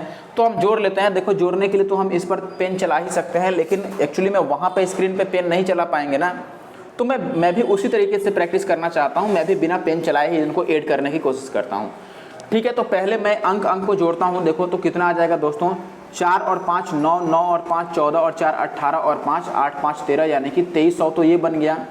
इनको जोड़ लो तो आप बोलेंगे 50 और 25 75, 75 और 16 कितना हो जाएगा भाई 91, 91, यानी कि ये 2391 आ गया, ठीक है। अब इसमें 91 ऐड करेंगे तो एक्चुअली में कितना बनेगा 2391। ये हो गया बिक्री वाला, ये सेलिंग का हो गया। अभी प्रोडक्ट का हमें निकालना पड़ेगा। ऊपर वाला ऐड करो तो ये 6 और 6 12 और 7 19, 19 और 5 24 और 5 कितना हो जाएगा 29, यानी कि ये तो 2900 ये हो गया। और अभी भी हमें ऐड करना रह गया है, यहाँ पे 28 है, यहाँ पे 50 है और यहाँ पे 70 है। तो 70 और 50 कितना हो जाएगा 7 5 12 120 और 28 148। इसमें 148 और ऐड करना होगा, यानी कि 8 4 10 और 3 आएगा 30 48 का।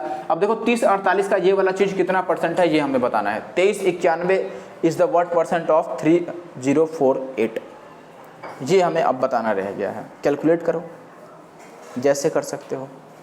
मैं कहूँगा कि देखो हर एक ऑप्शन का शुरू का 2 डिजिट अलग अलग है, तो मैं शुरू का 2 डिजिट निकालने की कोशिश कर लेता हूँ, सबसे बेहतर यही होगा। इनको मिटा लो, क्योंकि आपको क्वेश्चन देख के लग रहा होगा कि काफ़ी कैलकुलेटिव है। अब ये हमें बताना है कि ये कितना परसेंट है भाई, किसका कितना आया था 30 और 68 आया था, शायद 3068 ही आया था, आई थिंक 48 आया था, 48, क्योंकि 148 बना था ना लास्ट में, 48। तो हमें ये निकालना है दोस्तों कि 2391 जो है ये 3048 का कितना परसेंट है। चलो निकाल लो। अब देखो ये कटता नज़र आ रहा है दोस्तों, किससे, 3 से कट जाएगा लग रहा है। 3 से कटाते हैं, 10 तियां 30 और 16 तियां 48, इसको 3 से काटो तो 3 सते 21, 3 नंबर 27 और 3 सते 21, यानी कि ऊपर कितना आ गया हमारा 7 9 7 पर 2 0 100 भी, और नीचे है 10 और 16। अब देखो इसको आप चाहो तो कटा भी सकते हो आगे, लेकिन कटाने का कोई फ़ायदा नहीं है, क्योंकि ये 2 0 अगर काटते हैं हम तो 25 आएगा और 25 से वापस गुना करना मुश्किल हो जाएगा। तो हम यहीं से डिवाइड कर देते हैं कि कितना बार में कटेगा। देखो अगर कुछ नहीं आ रहा है तो आप चाहो तो रफ पेपर मिला होता है, आप लिखकर भी डिवाइड कर सकते हो, क्योंकि इस सवाल में और ये सवाल में जैसे कंडीशंस दिए गए हैं यहाँ पर आपको इस तरीके से लिखकर डिवाइड करना ही सबसे आसान होगा। अगर आप अप्रॉक्सीमेशन भी लगाते हैं तो गलत होने का थोड़ा बहुत चांस बन जाता है। यहाँ पर उतने दूर दूर ऑप्शन नहीं है, फिर भी आप अप्रॉक्सीमेशन लगा सकते हैं यहाँ पर, लेकिन मैं कहूँगा ये डिवाइड जितने देर में आप दिमाग चलाओगे कि अप्रॉक्सीमेशन में किसको कम या ज़्यादा लिखें, उतने देर में आप ये डिवाइड कर लोगे, क्योंकि शुरू का हमें 2 ही डिजिट पता करना है, पूरा डिवाइड थोड़ी ना करना है, शुरू का 2 डिजिट पता करना है। देखो 2 डिजिट अगर निकालना है तो यहाँ पर आपको दिख रहा है कि ये 7 टाइम्स कटेगा, 16 सते 112 होता है, तो ये 12 और ये 10 सते 70 और 1 71 इतना आएगा। अब घटाओगे तो ये 8 आएगा और यहाँ पे कितना आ जाएगा 6 आएगा और यहाँ पे 8 आएगा, ये कट गया और 0। अब देखो ये 8000 के ऊपर है तो ये डेफिनेटली 8 टाइम्स कटेगा। अगर मैं 10,000 से कटाता हूँ तो 8 बार में ये कटेगा, 16 8 128 और यहाँ पे आएगा कितना 8, तो 8 128 आ रहा है। इससे क्या आ रहा है उससे मुझे मतलब नहीं है, मैंने लास्ट शुरू का फर्स्ट का 2 डिजिट निकाल लिया 78 होगा और यहाँ से मैंने ऑप्शन बी को मार्क कर दिया। बताओ कौन सा बड़ा काम था। अगर मैं अप्रोक्सीमेशन करता तो यहाँ ज़्यादा टाइम लगता या नहीं लगता बताओ। अगला सवाल देखो, इस सवाल में आपको क्या बोला गया है दोस्त मेरे, यहाँ पे कह रहा है कि 2014 और 2017 में टोटल जो निर्यात है, यानी कि जो 2014 और 2013 में जो टोटल 17 में निर्यात है टोटल, वो 2015 और 2018 के टोटल आयात का कितना रेशियो उनसे क्या होगा। ठीक है, निर्यात किसको बोलते हैं हम लोग, इंपोर्ट एक्सपोर्ट आप समझते हैं, वही बात यहाँ पर है। ठीक है, आयात यानी कि इंपोर्ट करना, निर्यात यानी कि एक्सपोर्ट करना। तो ये कह रहा है कि जो हमने एक्सपोर्ट किया है 14 और 17 में और जो इंपोर्ट किया है 15 और 18 में, उन दोनों का रेशियो बताओ टोटल ऐड करके। तो ये इजी है, देखो 14 और 17 में कितना निर्यात किया गया। निर्यात का मतलब ये वाला जो ब्राउन वाला कलर है ये निर्यात है, निर्यात का मतलब ये एक्सपोर्ट है। ठीक है, रेड से मैंने जो दिखाया है। तो आपसे ये कह रहा है कि एक्सपोर्ट वाला 14 और 17 में निकालो। देखो ये 14 वाला है, 14 में एक्सपोर्ट कितना है 300, 17 में एक्सपोर्ट कितना है 420, दोनों को जोड़ेंगे तो 4 और 3 720 ये हो गया रेशियो। अगर आप 15 और 18 में आयात देखते हैं, यानी कि ब्लैक वाला 15 और 18, तो 15 में 390 है और 18 में कितना है 450, तो इनको जोड़ेंगे अगर 50 इसको दे दें तो ये 5 और 3 800 हो जाएगा, 840 हो जाएगा ये बस। अब ये 0 से 0 कट जाएगा और ये कट जाएगा, देखो आप कटा सकते हैं इसको, 12 7 84 और 12 6 72, 12 से 1 कट गया, 6:7 आ गया, यानी कि option 3 is the correct answer.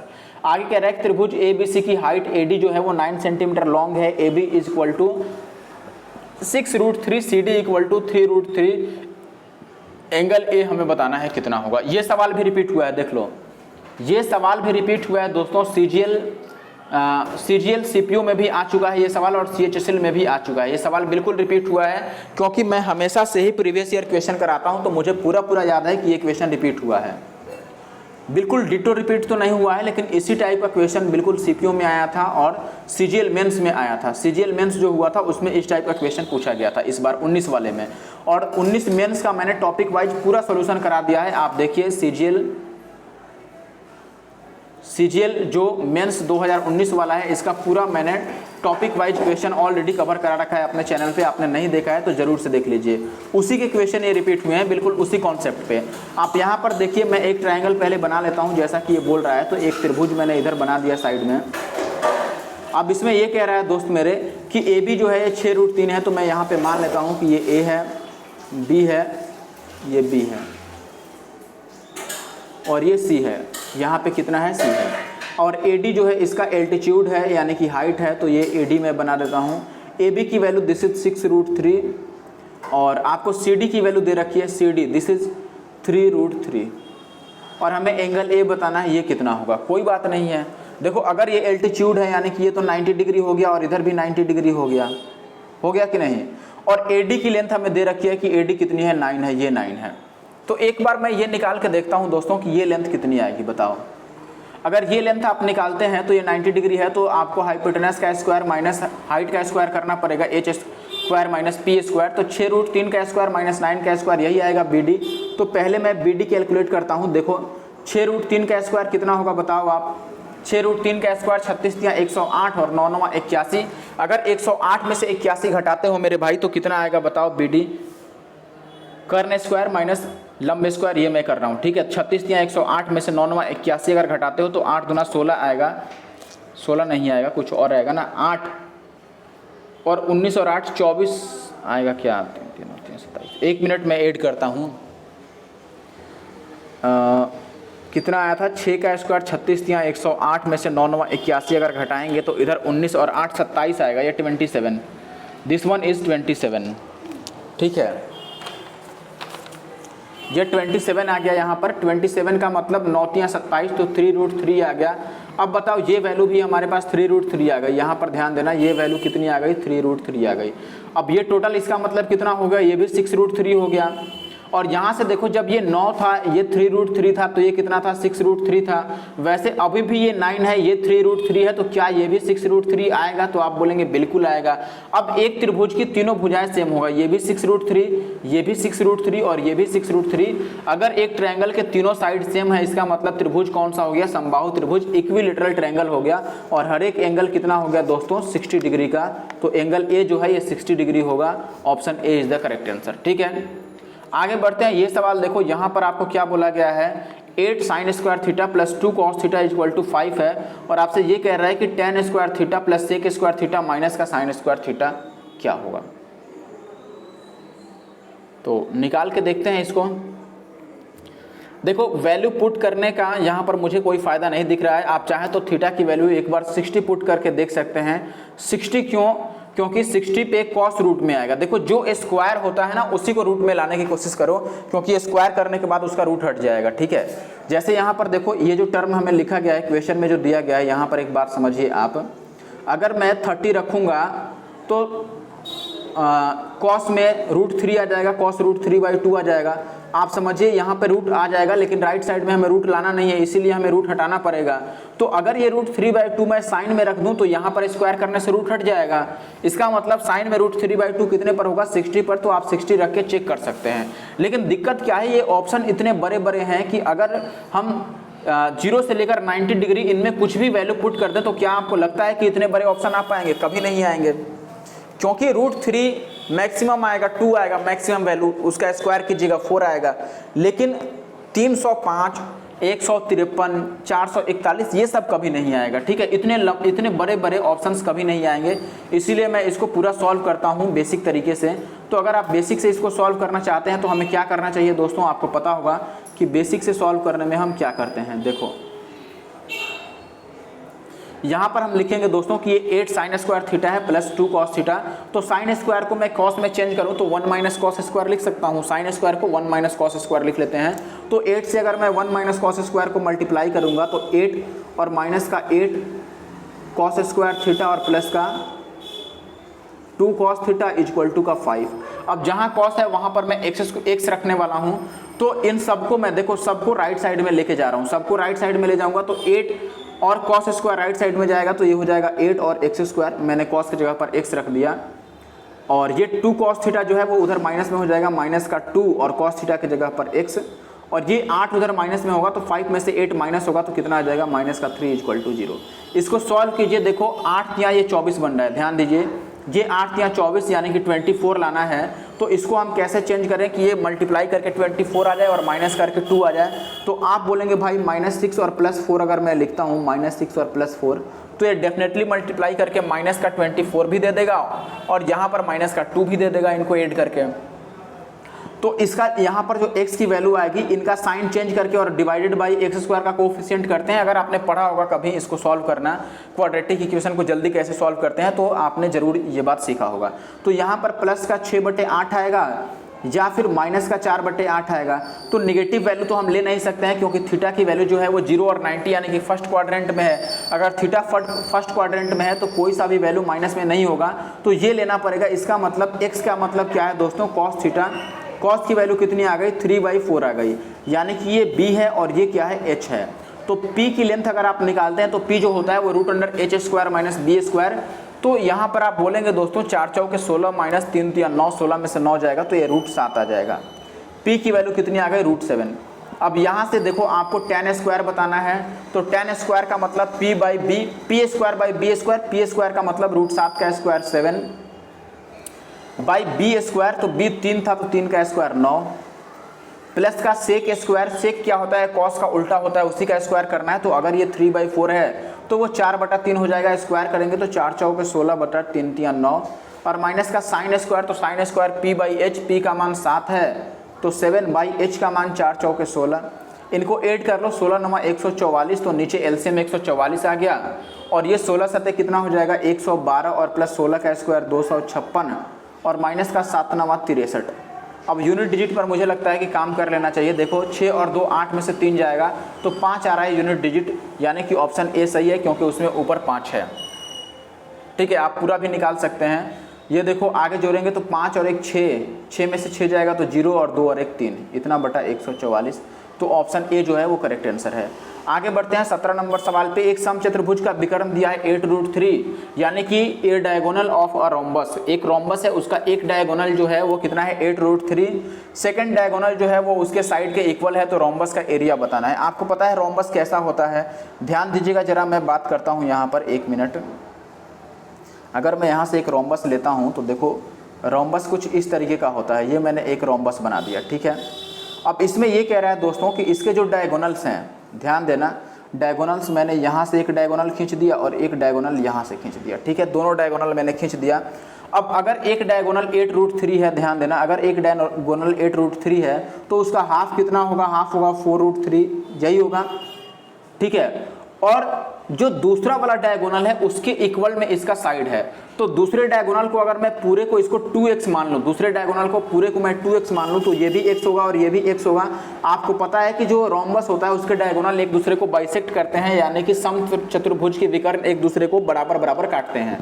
तो ये विकर्ण अगर बराबर बराबर काट रहे हैं तो ये पूरा विकर्ण अगर 8√3 था तो आधा कितना हो गया 4√3। वैसे ही दूसरे विकर्ण को पूरे को मैंने 2x माना, क्योंकि मुझे x रखने में ईजी होगा। अगर मैं x मानता तो x/2 रखना पड़ता आधा, इसलिए मैंने 2x मान लिया भुजा को। तो ये भी कितना हो जाएगा 2x, क्योंकि साइड जो है वो उसके सेकंड डायगोनल के बराबर है, भुजा जो है वो विकर्ण के बराबर है। अब यहाँ से देखो, आपको पता है कि ये 90 डिग्री पे इंटरसेक्ट करते हैं, रोम्बस के जो डायगोनल्स होते हैं वो 90 डिग्री पे इंटरसेक्ट करते हैं, यानी कि समचतुर्भुज के जो विकर्ण होते हैं वो एक दूसरे को 90 डिग्री पर काटते हैं। तो इसमें हम पाइथागोरस लगा देते हैं, 2x का स्क्वायर माइनस x का स्क्वायर किसके बराबर आएगा, इसके स्क्वायर के बराबर आएगा। तो देखो आप लिखोगे अगर तो 2x का स्क्वायर 4x स्क्वायर में से ये x का स्क्वायर घटेगा तो कितना हो जाएगा 3x का स्क्वायर, और ये किसके इक्वल टू आएगा, इसके स्क्वायर के बराबर। तो 4 चौका 16 48 के बराबर। 3 से काटोगे तो ये 16 और x की वैल्यू कितनी आ गई 4, और अगर x की वैल्यू 4 आ गई तो आप एरिया डायरेक्ट लिख लो 1/2, और पहला विकर्ण यानी कि d1 इंटू d2 होता है, तो d1 कितना है 8√3, d2 कितना आएगा, x अगर ये 4 है तो ये भी 4 होगा, तो टोटल विकर्ण कितना आ जाएगा 4 और 4 8। यहाँ से काट लो 2 चौके 8, तो 8 चौके कितना हो गया 32√3, 32√3 is the correct answer, option A is the correct.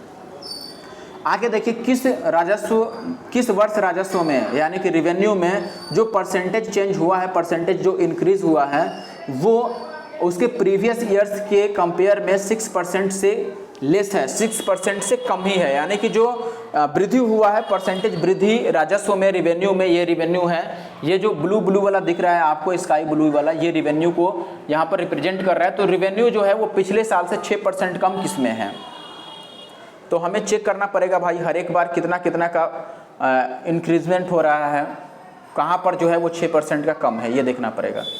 अच्छा ये बताओ 6% का मतलब कितना होता है। अगर आप 1/16 जानते होंगे कि 1/16 जो होता है ये 6.25% होता है, ये बात अगर आपको पता होगा कि 1/16 जो है ये 6.25% होता है, और हमें यहाँ वो परसेंटेज ढूंढना है वो जो 6% से भी कम है। बात समझिएगा, मैं क्या बात बता रहा हूँ मेरे भाई, वो परसेंटेज हमें ढूंढना है जो 6% से भी क्या है छोटा है। और 6% क्या होता है 1/16 होता है, ये होता है 6%।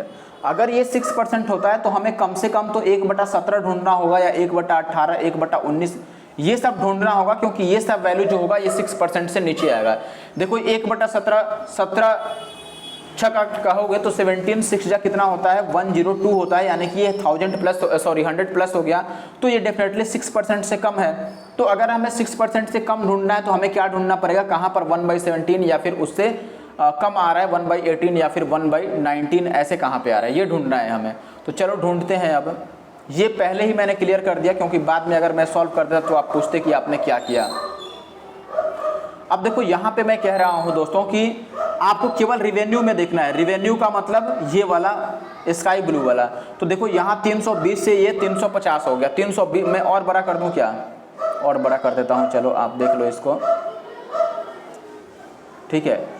आप देखिए यहाँ पर ये 320 था, 350 हो गया, तो कितना बढ़ गया। अच्छा एक और बात बताओ, क्या मैं 0 काट दूँ सबका 0 में काट कर हटा देता हूँ, उससे वैसे हमें ढूंढने में इजी होगा। सब में से जीरो हटा दो, ये जीरो काट दिया मैंने, इसमें से भी जीरो काट दिया, इसमें से भी जीरो काट दिया, इसमें से भी जीरो काट दिया, इसमें से भी काट दिया और इसमें से भी काट दिया। केवल ब्लू वाले पे चेक करना है हमें।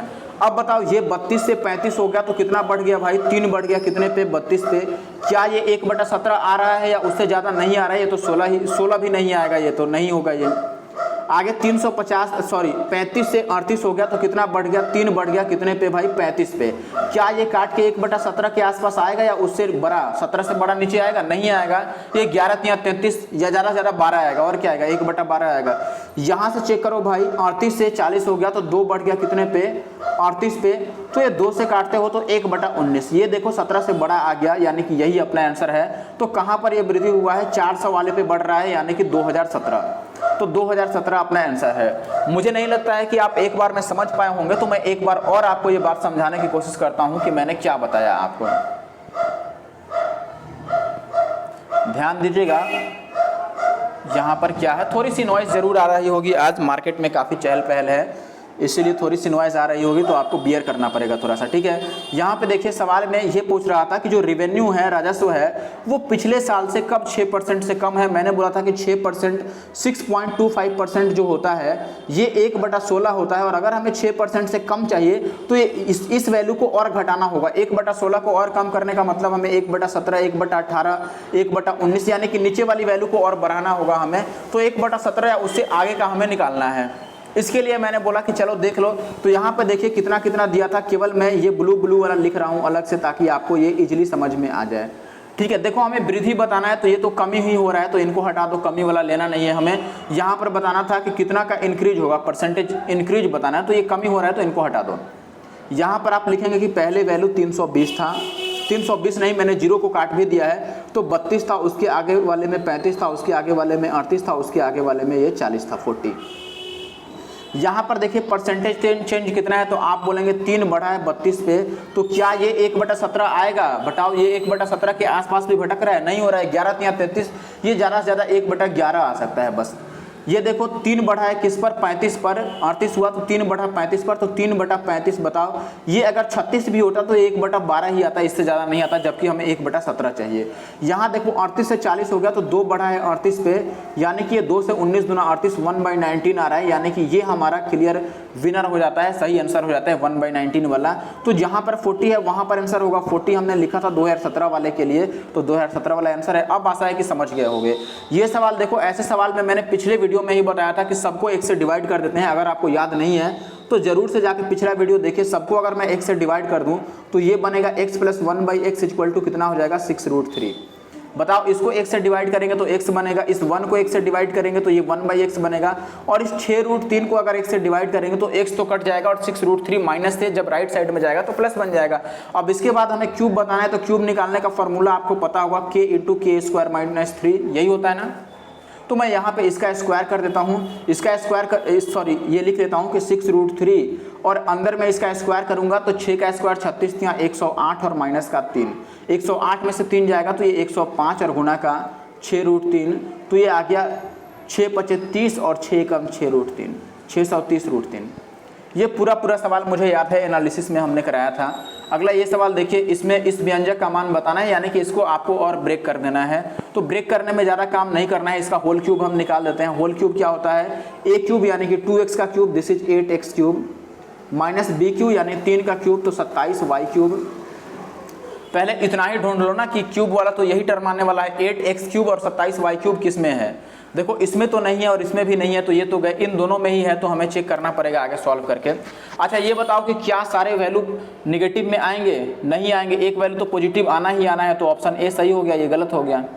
क्यों पॉजिटिव आएगा? क्योंकि देखो ये इस -18 वाले को जब हम इससे गुना करेंगे तो 18 या 54 और xy², यानी कि xy² वाला वैल्यू जो है वो पॉजिटिव आएगा, और इसमें xy² वाला वैल्यू पॉजिटिव है, तो हमने इसको लगा लिया, खेल खत्म है।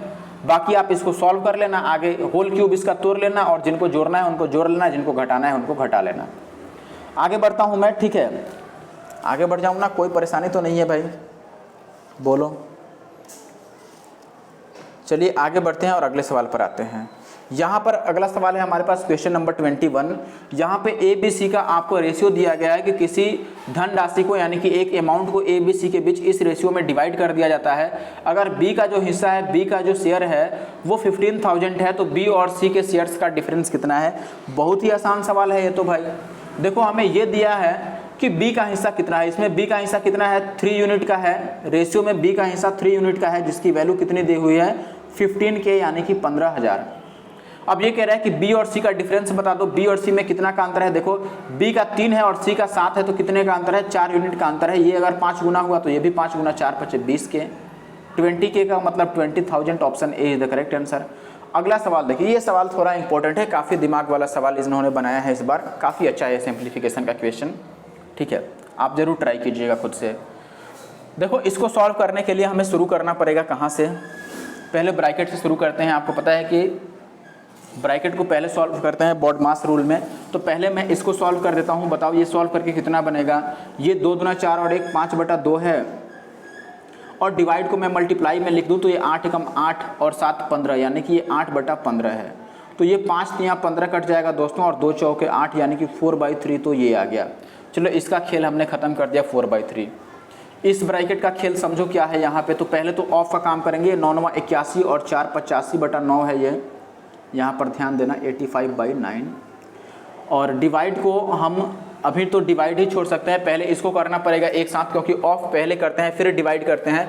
तो ऑफ वाला कितना है बताओ, 11 × 33 और 1 34/3 है, और गुना का 1/8 है, यही है। तो इन दोनों को ही मैं चेंज कर देता हूँ, डिवाइड है तो इसको गुना लिखूंगा तो ये दोनों ही चेंज हो जाएंगे, 3 ऊपर और 34 नीचा, और ये 8 ऊपर और 1 नीचे। दोनों को क्यों चेंज किया ये मत सोचना है, क्योंकि ऑफ का मतलब ये दोनों टर्म पहले एक साथ करेंगे, इनको जब एक साथ मिलाएंगे तो चाहे जो भी बने। मैंने एक साथ मिलाया नहीं, मैंने बस इनको ब्रेक करके और उल्टा कर दिया। आप इनको एक साथ मल्टीप्लाई करके भी उल्टा करोगे तो बात तो वही आएगा ना। ठीक है, तो इनको पहले कैलकुलेट कर लो कितना आएगा बताओ। ये 3 से 3 3 या 9, और ये 2 से 17 बार में कट जाएगा, और ये 5 से 17 बार में कट जाएगा, और ये 2 चौके 8। तो यहाँ पर वैल्यू कितनी आ गई भाई मेरे बताओ। ऊपर आ गया हमारा 5 चौके 20 और नीचे आ गया 3, 20/3 तो ये आ गया। ठीक है, अब यहाँ पर ये टर्म और इसी में मिलाना है हमें, तो इसको भी मिला देते हैं। 20/3 के साथ ऑफ कितना है 4/3 है, और इंटू का है 5 × 15 और 1 11 15 और 1 16 होगा ना, 16/3 ये करना है हमें। तो पहले हम ऑफ वाला काम करेंगे। अब पहले ऑफ वाला काम करें या कोई सा भी करें, ये है तो गुना में, बात समझ रहे हैं, गुना में है तो हम इसको काटेंगे पहले, बात समझ रहे हैं। पहले इनको काट पीट लेते हैं हम, तो अच्छा होगा हमारे लिए। तो इनको पहले कैलकुलेट कर लेते हैं कि ये कितना बनेगा भाई। आप बताओ, कुछ भी इसमें कटने पिटने वाला नहीं है, तो इनको ऐसे ही छोड़ देते हैं, इनकी बात हम बाद में कर लेंगे। ठीक है, इनकी बात अब करते हैं कि ये कितना है। बोलो ये डिवाइड का साइन है यहाँ पर, तो ये 9/8, और डिवाइड को मैं मल्टीप्लाई करूँ तो 4 ऊपर और 3 नीचे आ जाएगा, 3 3 या 9 और 4 2 या 8, यानी कि ये 3/2 आ गया। तो यहाँ पर माइनस का 3/2 भी है। इतना काम हमें कंप्लीट करना है। तो अब अगर मैं पूरा लिखूं कि हमारे पास क्या बन के आया है, तो आप ज़रा ध्यान दीजिएगा, बहुत अच्छे से आपको ध्यान देना पड़ेगा। सबसे पहले वाले टर्म का हमारे पास कितना आया था 4/3 आया था, तो मैंने लिख दिया 4/3। फिर यहाँ पर डिवाइड का साइन है, तो डिवाइड के साइन का को हम पहले कैलकुलेट करेंगे, बात समझ रहे हैं। यहाँ पर डिवाइड का साइन है, मैंने डिवाइड का साइन लगा दिया। ये जो ऑफ वाला है, पहले हम ऑफ वाला काम करेंगे। तो ऑफ वाला में 20 चौके 80 और बटा ये 3 × 9 आ गया, और गुना का ये कितना है 16/3 आ गया, और माइनस का 3/2। अब इनको सॉल्व करो दोस्तों।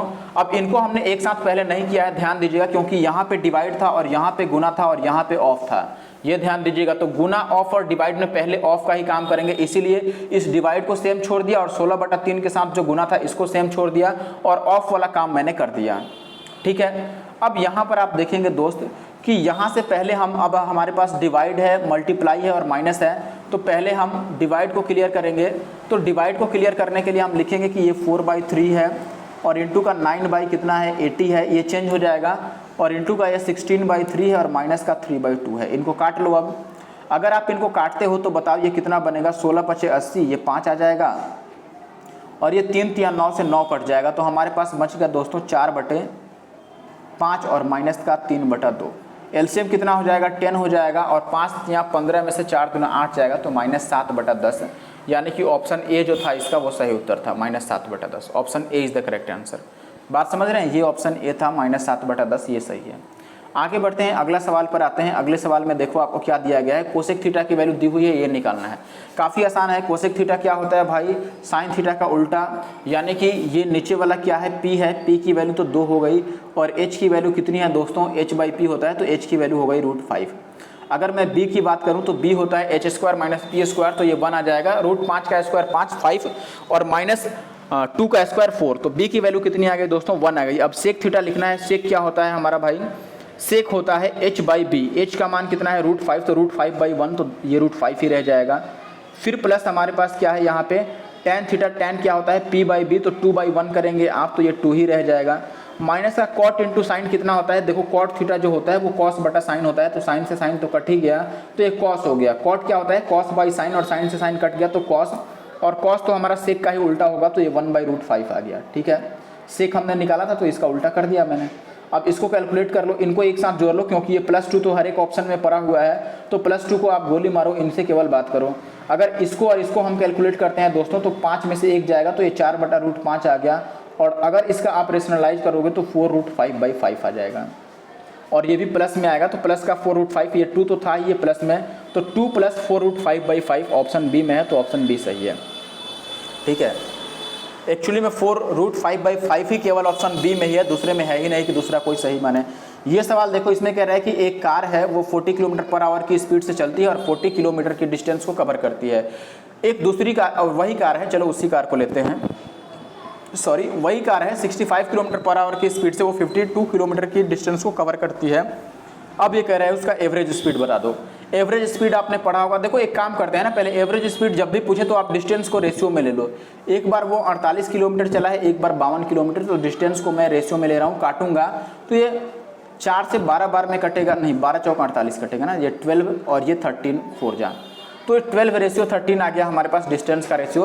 अब जो एवरेज स्पीड होता है, आपने एवरेज स्पीड पढ़ा होगा, total distance by total time, कुल दूरी बटा कुल समय, तो कुल दूरी 12 और 13 जोड़ लो, क्योंकि डिस्टेंस को हमने रेशियो में ले लिया है, तो 12 और 13 कितना हो गया दोस्तों, 25, और नीचे आ जाएगा हमारे पास कुल टाइम। तो टाइम इक्वल टू क्या होता है, डिस्टेंस अपॉन स्पीड, यानी कि दूरी बटा चाल होता है, समय बराबर।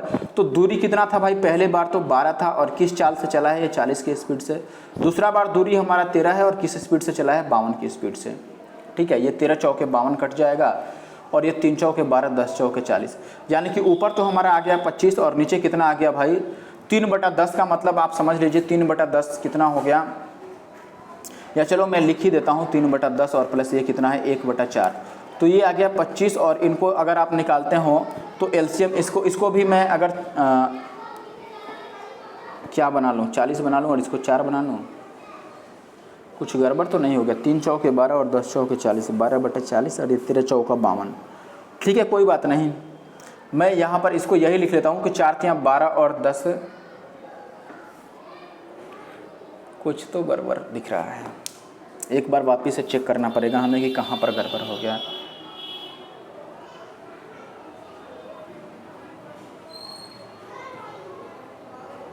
अच्छा, यहाँ पर गड़बड़ है ना, इसका जो स्पीड था वो 52 नहीं था ना, ये गड़बड़ हो गया। देखो यहाँ पर इसका स्पीड दिया है 65, हमने इस यहाँ पर 52 तो डिस्टेंस था ना, हमें चाल रखना है, चाल कितना दिया है 65, तो हमें नीचे यहाँ पर अगर 65 रखते तो 13 × 5 = 65 5 आता है, यानी कि ये 1/5 आता है, यानी कि 3 और 2 5/10 आता, तो ये कितना आ जाता 25 और गुणा में 10/5, तो ये 5 × 5 = 25 और 5 × 10 = 50, 50 km/h। That is option C.